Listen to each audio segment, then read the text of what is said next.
Merci d'avoir choisi TV5 Monde. Bienvenue si vous nous rejoignez dans cette édition spéciale consacrée aux élections législatives françaises. Avec nous dans cette deuxième partie, Richard Verly, correspondant France du site d'information Blick. Bonsoir Richard. Bonsoir. À Berlin, David Philippot, correspondant TV5 Monde. Et puis à Rome, Valérie Dupont. On verra avec vous comment l'on parle dans ces pays respectifs de ces législatives. Et puis en plateau, Slimane Zeguido, notre éditorialiste. Bonsoir Slimane. On va voir ce que ça change au niveau diplomatique à l'international. Richard, la première question est pour vous.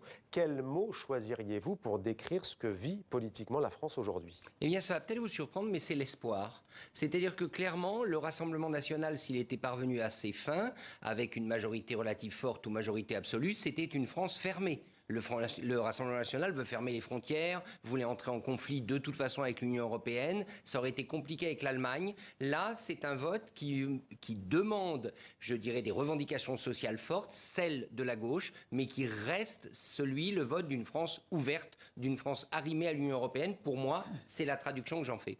Pourquoi la gauche, à travers ce nouveau Front populaire, a-t-elle réussi à créer la surprise? Bon, elle l'a créé d'abord parce que très vite, elle a réussi, l'union. Et l'union, ça marche en France, on le voit. Et les électeurs de gauche savent que si la gauche est unie, elle peut accéder au pouvoir. Or, il y a des présidentielles dans 3 ans, on le sait bien. Ça, je crois que c'était très fort. Et d'autre part, ils ont sur le terrain su se mobiliser. La jeunesse, vous l'avez vu hier soir, place de la République, la jeunesse a su se mobiliser. Et ils ont profité du fait qu'Emmanuel Macron était le dos au mur. Ça a été ça, la grande force de Jean-Luc Mélenchon. Il a en quelque sorte pris Emmanuel Macron au mot. Oserez-vous ne pas faire voter pour nos candidats contre le RN? En fait, il a eu raison. Les centristes, peut-être en se bouchant le nez, mais ils ont voté pour les candidats de gauche. Alors, je parle sous votre contrôle, mais habituellement, ce qu'on appelle le barrage républicain, le Front républicain, il profite, ou en tout cas, il dessert le Rassemblement national. Cette fois encore, il a desservi le Rassemblement national de Marine Le Pen et Jordan Bardella, mais il a beaucoup profité, notamment, à la majorité présidentielle ou même au LR. Oui, effectivement. Et ça, c'est ce que les sondeurs n'avaient pas vu. Ils avaient vu le chiffre du nouveau Front populaire. Je me souviens de chiffre autour de 180 sièges. C'est ce qui se passe aujourd'hui. Ce qu'ils n'avaient pas vu, c'est qu'effectivement, il y aurait un sursaut du bloc central, essentiellement lié à 2 éléments. Une mobilisation très forte des électeurs de ce bloc central et aussi le fait que les électeurs de gauche, il faut le dire, suivant les consignes de leur leader, ont voté sans scier pour les candidats centristes lorsqu'ils étaient opposés au Rassemblement national. Et vous, à Blick, comment couvrez-vous ces résultats? Et au-delà de ça, quels sont les échos que vous avez venant de la Suisse, pays voisin de la France? La grande question vue de Suisse, c'est est-ce que les Français sont enfin capable d'une coalition, et notamment d'une coalition parlementaire, c'est-à-dire quelque chose qui ne découle pas du président jupitérien, mais qui vienne du Parlement. Donc on est très curieux. Pour nous, pays parlementaires, comme pour beaucoup d'autres pays européens, c'est quelque chose d'assez banal, que le premier parti arrivé en tête nomme un candidat Premier ministre et que ce candidat tente de former une coalition. Mais en France, on sait qu'en général, ça ne se passe pas comme ça. On va voir si Emmanuel Macron est capable de rester en retrait, d'attendre et surtout d'avaliser les solutions qui lui seront proposées mais qui ne viendront pas de lui. Alors Slimane, avant de vous entendre, avant d'aller à Rome et à Berlin, on va voir comment, outre la Suisse, la presse étrangère et certains des grands titres parlent de cette élection. Récit signé Karine Henry qui a parcouru plusieurs quotidiens pour nous. À l'heure où les Italiens prennent leur café, de quoi en rester bouche bée. En ouverture de leur journal du matin, un coup de théâtre du voisin français. Un véritable rebondissement dû clairement à une participation énorme, du jamais vu en France depuis 1981. Les sondages ont été complètement renversés et la France va à gauche. Qui pour croire un dénouement pareil? Une semaine plus tôt, Marine Le Pen et Jordan Bardella figuraient sur de nombreuses unes après le premier tour. Le duo est remplacé par les Sendel Yes des électeurs de gauche. Une victoire surprise du nouveau Front populaire, une victoire électorale inattendue, analyse le Globe and Mail, premier quotidien au Canada. Une victoire sensationnelle même, selon cette revue écologiste allemande. C'est la Révolution française pour la Repubblica. Les titres comme elle, orientés à gauche, se réjouissent de la conclusion de cette séquence politique. El País en Espagne savoure la force du cordon sanitaire contre Le Pen. Bref, résume de manière plus humoristique, il faut Glio, plus de Mbappé, moins de Le Pen. En Russie, les élections législatives en France ont été remportées par la coalition de gauche. Et en Ukraine, la nouvelle coalition du Front populaire remporte les élections en France. les législatives en France arrivent après les nouvelles du Front. Quelques résultats chiffrés pour annoncer une poussée de la gauche. Aux États-Unis, on en parle jusque dans les cafés de Little Rock, capitale de l'Arkansas. Cette gazette démocrate découvre de jeunes Français le point levé. Si c'est ingouvernable, ce sera quelque chose que nous connaissons bien en Espagne, le désaccord permanent. Cette chaîne de télévision espagnole souligne l'absence de vainqueur clair et de majorité absolue. Désormais, certains s'interrogent sur le futur de la France. En une de ce quotidien berlinois, Emmanuel Macron et cette affirmation « La France en route vers l'inconnu ». En Italie, la Stampa de centre-droit voit le chaos français. Dans un langage plus fleuri, le populiste libéraux conclut « Quel bordel !» Richard Verly, la France est-elle devenue ingouvernable ? Non, je ne crois pas. Encore une fois, ça va dépendre de la capacité d'Emmanuel Macron, cette fois, à écouter les propositions qui lui seront faites venant du Parlement. Alors, est-ce que les partis au Parlement ne vont pas parvenir à s'entendre ? Peut-être, mais ce n'est pas leur intérêt. Leur intérêt, c'est quand même pour une partie du bloc central et une partie de la gauche de trouver un consensus et d'avancer ensemble. A priori, pour le moment, ça semble possible. Rappelez-vous ce qu'on disait. On disait que la gauche ne parviendrait pas à s'unir. Elle l'a fait en une semaine. Quand il y a une nécessité politique, elle peut faire loi. Donc attendons de voir ce qui se passe au Parlement. Non, la France n'est pas ingouvernable. Mais on aura forcément un gouvernement minoritaire qui sera soumis à une motion de censure aussitôt mis en place. À voir, parce que vous savez, ça existe, on le sait dans les pays parlementaires, des partis politiques qui ne participent pas à un gouvernement, mais qui le soutiennent. Ça veut dire en fait qu'il faut obtenir, pour être très clair, c'est un pacte de non-agression de la part de la France insoumise, qui peut-être ne participerait pas au gouvernement, mais qui accepterait de le soutenir dans le but de soutenir la gauche. Il est évident que si la France insoumise d'un côté et le Rassemblement national de l'autre sont dans une posture agressive, alors oui, ça pourrait conduire à des motions de censure, mais on n'en est pas là. On cite souvent le cas de la Belgique, Richard. Le record, c'est 541 jours en Belgique sans gouvernement. Il y a des coalitions, c'est compliqué, c'est pas toujours évident non plus. En Allemagne, on va le voir notamment. Pourquoi est-ce qu'en France, le compromis est quasiment un gros mot ? Est-ce que c'est une question de culture politique ou est-ce que c'est une question d'institution et d'une 5e République à bout de souffle ?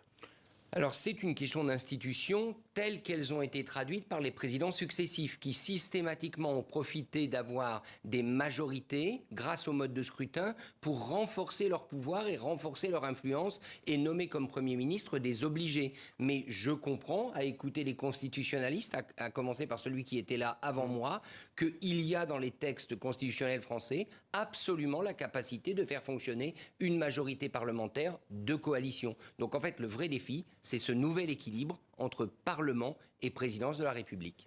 Et on se souvient qu'en Italie, en 2021, Mario Draghi avait créé un gouvernement technique, comme on le dit, avec l'ensemble de la classe politique, à l'exception du parti de Giorgia Meloni, qui est aujourd'hui au pouvoir, direction Rome, où l'on retrouve Valérie Dupont. Valérie, quelle est la tonalité chez vous en Italie ? Alors bien sûr, tout le monde en parle de ces élections françaises, même si il y a une polémique qui naît ici à Rome à cause de la RAI, la télévision de service public.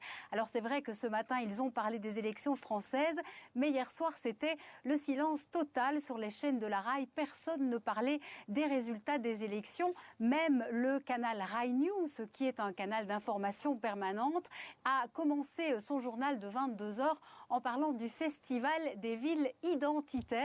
Cela veut dire beaucoup, évidemment. Alors ce matin, grosse polémique. Les partis d'opposition ont accusé la RAI de vouloir occulter ces informations sur la victoire de la gauche en France. Le syndicat des journalistes RAI a aussi fait son communiqué en disant que c'était la preuve que le gouvernement de Giorgia Meloni avait la main mise sur la télévision de service public. Alors au-delà de cette polémique purement italienne, bien sûr, les journaux italiens parle des élections. On a vu quelques titres dans le reportage précédent. Il y a aussi l'excellent titre, je vais dire, Le Roi Soleil, Emmanuel Macron a perdu sa boussole. Donc l'Italie regarde avec intérêt ce qu'il se passe en France. Surtout les partis de gauche qui ont été les premiers à exulter lors des résultats en disant voilà, c'est la preuve que lorsque les partis de gauche s'unissent, eh bien ils peuvent faire perdre la droite et l'extrême droite. Et c'est évidemment une route que pourraient parcourir les partis de l'opposition de gauche ici en Italie lors des prochaines élections. Par contre, c'est le grand silence de la part de Giorgia Meloni qui n'a pas encore réagi. Son collègue de gouvernement Matteo Salvini, ami de Marine Le Pen, a lui réagi en parlant d'une mêlée tous contre un qui fait perdre la victoire à Marine Le Pen. Matteo Salvini qui souligne quand même que le Rassemblement national reste le premier parti en termes de pourcentage de vote et que Marine Le Pen a fortement augmenté sa présence à l'Assemblée nationale. Alors ce vote en France, j'ai envie de dire, va redistribuer les cartes pour Giorgia Meloni.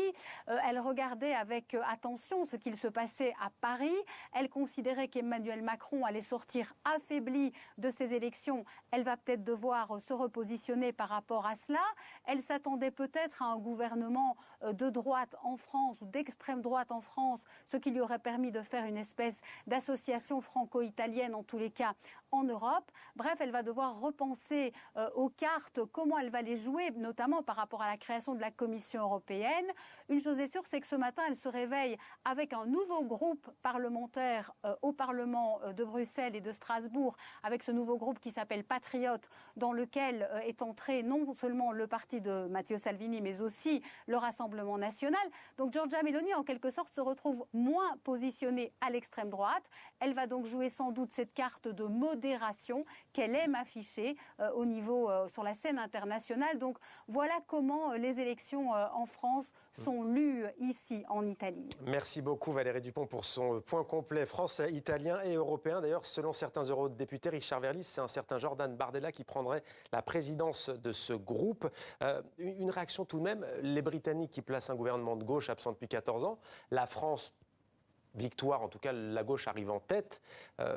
Quel est le poids de ces élections en France sur l'échelle du continent ? C'est important parce que la France est un pays clé de l'Union européenne et l'élément central, c'était Emmanuel Macron. Au-delà de l'orientation politique, les Espagnols se sont félicités. Le Premier ministre socialiste espagnol, Pedro Sánchez, a félicité le résultat en France. C'est la personnalité d'Emmanuel Macron. Emmanuel Macron, il a joué... Alors, il a raté son coup nationalement, c'est évident, mais surtout, il est la boîte à idées de l'Union européenne. Pas la seule, mais quand même, c'est lui qui a sorti le plus d'idées nouvelles. Si le Rassemblement national l'avait emporté, il est évident que cette boîte à idées, à outils aussi, se refermait d'un seul coup. Pour le moment, elle reste ouverte. Et direction Berlin maintenant, David Philippot dans la capitale allemande. Bonsoir David. Comment réagit-on en Allemagne, un pays qui, disons-le, a l'habitude des coalitions ? Écoutez, l'Allemagne fait preuve également de curiosité vis-à-vis de ce qui se passe en France, une fois le soulagement passé et la volonté exprimée tout à l'heure par le chancelier Scholz de voir la constitution d'un gouvernement constructif en France. Il y a de la curiosité, je le disais, et aussi, pourquoi ne pas le dire, pas mal de scepticisme qui s'exprime. Le chancelier sait de quoi il parle. La coalition qu'il dirige a mis plusieurs mois à se mettre d'accord sur le projet de budget 2025, un accord conclu au forceps vendredi dernier avec des libéraux et des écologistes au point de vue diamétralement opposés, des écologistes qui voulaient bien sûr des investissements massifs dans les énergies renouvelables face à des libéraux qui souhaitent un retour au frein à la dette. Et donc cela ne va pas de soi, même dans ce pays adepte de la culture du compromis. Depuis la guerre, le chancelier détient le pouvoir du Bundestag. Sa majorité est souvent composée de 2 partis et en ce moment, pour la première fois sous cette législature, de 3 partis. Et ça n'est pas une partie de plaisir puisque un Allemand sur 3 seulement exprime de la satisfaction vis-à-vis du gouvernement d'Olaf Scholz, à qui il reproche ces chicayas permanentes. Mais les électeurs ont donc, je le disais, l'habitude de ces coalitions qui sont présentées actuellement en France comme étant contre nature. Cela dit, il est important de souligner, je crois, que la France est vraiment vue actuellement comme un laboratoire. Pourquoi ? Eh bien parce qu'en septembre, il va y avoir des élections régionales ici dans l'Est et qu'il pourrait bien y avoir également la constitution de barrages républicains pour contrer la puissance électorale de l'AfD, l'extrême droite en force dans les sondages. Et selon ces mêmes sondages et ces intentions de vote, la coalition, les alliances pourraient aller de l'extrême gauche jusqu'à la droite républicaine, je le disais, pour contrer l'extrême droite. Et donc, on observe avec beaucoup d'intérêt ce qui se passe en France et surtout la constitution de cette majorité avec 4, 5, voire 6 partis. On a envie de voir ici comment cela pourra fonctionner et voir si ce modèle allemand est transposable outre-Rhin. La correspondante du Spiegel exprime le fossé culturel qui existe en France. Je cite, « Les politiques français n'aiment pas ce mot de coalition, synonyme de compromis et donc de défaite, et non pas comme une méthode susceptible de constituer une majorité capable de gouverner. » Donc, vous l'avez bien compris, Mohamed, il y a beaucoup d'intérêt et pas mal de doutes également qui s'expriment en Allemagne aujourd'hui. Merci beaucoup, David Philippot, en direct de Berlin pour TV5 Monde. Une réaction, Richard Verly, peut-être, avant d'aborder les dossiers internationaux sur le calmant. Il y a cette anecdote du barrage, si on peut l'appeler anecdote tout de même, qui se précise en Allemagne face à l'AfD. Mais écoutez, pour Olaf Scholz, vous imaginez la situation. Si Emmanuel Macron avait été battu au sens, s'il avait dû accepter un gouvernement Rassemblement National, ça devenait extrêmement difficile pour Olaf Scholz, qui d'abord a des problèmes avec sa coalition et qui en plus est sous la menace de l'AfD, notamment dans tous les Länder de l'Est. Donc j'imagine qu'il y a chez le chancelier allemand aussi une part de répit, de soulagement. Mais il y a une ligne rouge, un chancelier allemand, de par l'histoire de l'Allemagne, ne prendrait jamais aujourd'hui un ministre d'AfD. On parle de coalition, mais il y a des lignes rouges tout de même. Je pense qu'en Allemagne, il y en a, c'est évident. Mais encore une fois, la chose principale pour Berlin, c'est de voir que le partenaire français, qui est plus qu'un partenaire, puisqu'on parle de tandem, de moteur franco-allemand, eh bien, il n'a pas vacillé. Il va devoir recomposer sa politique. Mais Emmanuel Macron reste quand même maître à bord de la politique étrangère. Et ça, je crois que c'est important vu de Berlin. Et Slimane, on a vu tout à l'heure ces deux présentatrices russes et ukrainiennes, évidemment, qui suivent de très près ce qui se passe en France. Est-ce que la reconfiguration politique à laquelle on assiste aujourd'hui en France est de nature à modifier la position diplomatique de la France, celle défendue par Emmanuel Macron depuis des années, en tout cas notamment depuis le 7 octobre s'agissant du Proche-Orient et depuis l'invasion russe de l'Ukraine il y a un peu plus de 2 ans? Quelles que soient les prérogatives du président, cela dépendra aussi du ministre des Affaires étrangères qu'il va avoir. C'est sûr que s'il le choisit chez les LFI, par exemple sur le Moyen-Orient, on demandera la reconnaissance immédiate et inconditionnelle de l'État de Palestine. Par rapport à l'Ukraine, LFI a mis beaucoup d'eau dans son vin. Mais ce qui pourrait se passer, c'est qu'on assiste actuellement, depuis 48 heures, à une sortie de certaines figures de LFI qui vont passer dans le Parti socialiste. Et on sait très bien qu'Emmanuel Macron a dit qu'il ne s'imaginait pas agir et travailler étroitement avec LFI, mais que son cœur pencherait plutôt vers le Parti socialiste. C'est pour ça que des rumeurs commencent à circuler que François Hollande serait partant pour le portefeuille des affaires étrangères. Auquel cas, rien ne changera par rapport à la Russie et à l'Ukraine. Donc, tout dépend des marchandages qu'il va y avoir. Est-ce que LFI va garder son pouvoir d'imposer ses vues? Est-ce que, par exemple, quelqu'un comme Bompard va devenir Premier ministre? Auquel cas, le président devrait être au diapason de ses idées. Tout cela dépendra, en fait, en réalité, de qui va être choisi pour diriger la diplomatie française. Et le poste de Premier ministre sur 3 dossiers cruciaux. C'est l'Ukraine, mais l'Ukraine, tout le monde pense qu'à l'arrivée, si Trump est élu, l'affaire sera réglée, mais il y a aussi le Moyen-Orient et l'Afrique, évidemment. Juste Richard Verly, Emmanuel Macron qui se dit souvent disruptif, est-ce qu'il pourrait surprendre tout le monde à travers un Premier ministre en termes de cohabitation? D'ailleurs, il faudrait les 2 signatures s'agissant des dossiers internationaux. Une surprise pourrait-elle venir de quelque part, selon vous, et d'où?